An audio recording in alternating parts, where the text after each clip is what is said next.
You're listening to the Otis Jiry channel.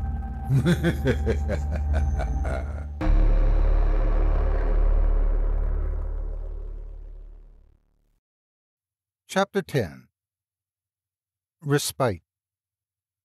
Dusk was imminent, and it was clear neither of them could return to the Abbey.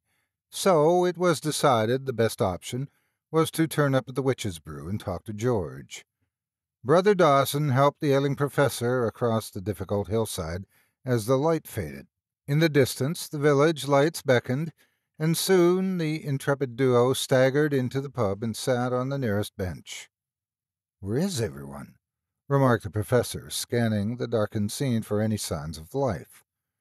"It's early yet for the evening crowd." George had heard the commotion as they bustled through the door and hastened down the stairs. "Hello? Business starting early tonight?"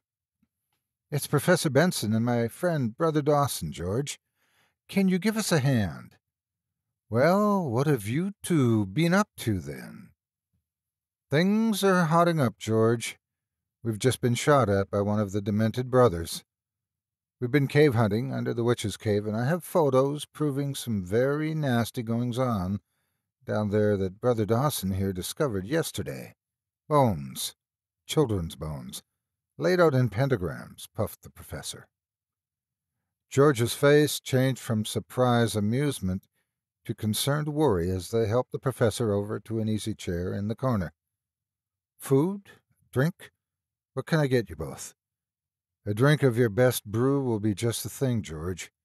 I'll eat after I've told you what's been happening since I last saw you." "Okay, Prof. Take your time. Then I must look at that wound. You're not going to believe this, but the bloody abbot's in on this, along with some of his deranged monks. I was drugged by Gregory at a meal he invited me to, and ended up on a stone altar in a devilish chamber next to the crypt. Brother Dawson here saved me. Nothing surprises me now, Prof. It all seems to be coming to a head. The latest missing monk and Gregory are out to get me. I know too much, George. We can't go back to the Abbey, and I'm hoping you might be able to put us up here for a while." "Well, of course. It's the least I can do. There's a good-sized room at the back, if you don't mind sharing." "Thanks, George. That'll be fine. Now, I must get some rest." George discovers the professor got away with only a graze and daubed it with tincture of iodine, all wrapped up in a bandage. "It's very professional, thanks. Don't half sting, though." He shows the professor to the room, and Brother Dawson stays at the bar to speak with the landlord on his return. "I must contact Duncan, George, to tell him all that's happened and start making definite plans for Halloween.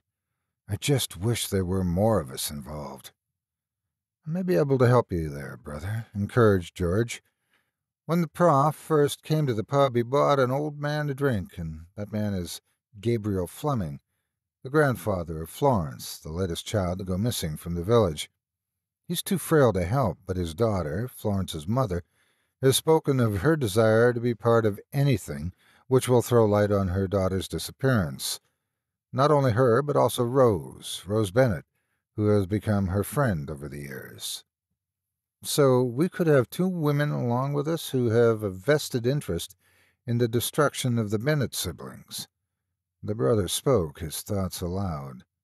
"It looks like the force of good is building against the force of evil." "Very philosophical," commented George.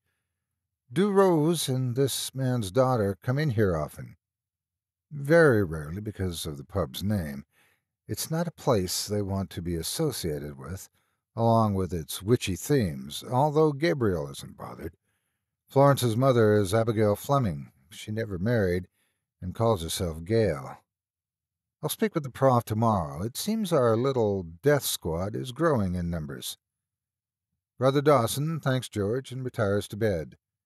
In the early hours, all the pub's occupants are awakened by strong gusts of wind and crashing sounds outside. At the window, Brother Dawson could make out various objects taking flight, lifted by the wind. "Sounds bad out there, brother," said the prof, half asleep. He didn't reply, but stood by the window, lost deep in thought. It was as though dark forces were gathering to deny the intentions they harbored against them.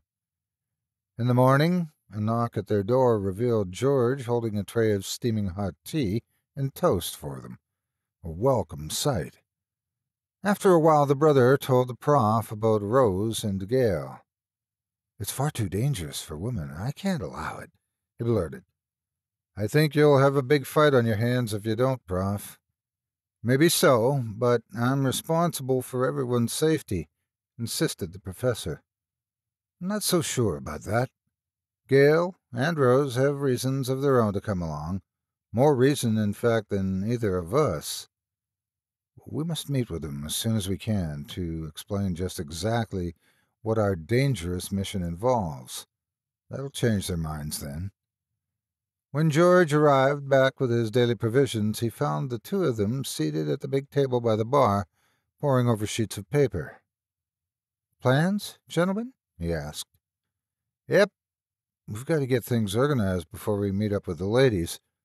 Should we call at one of their houses?" the professor inquires.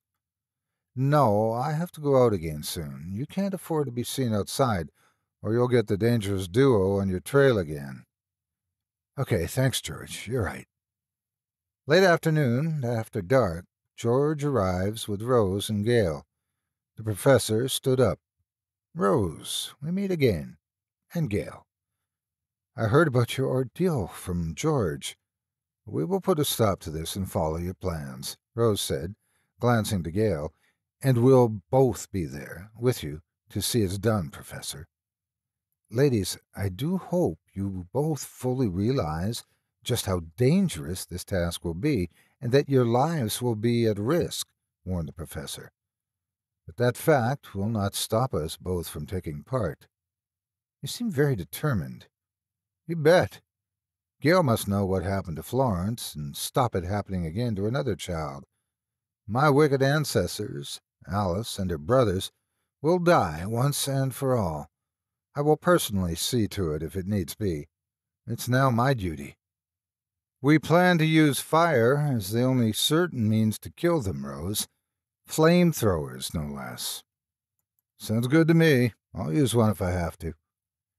All the team were gathered at the big table, passing sheets of notes between them and adding ideas, all that is, except absent Duncan.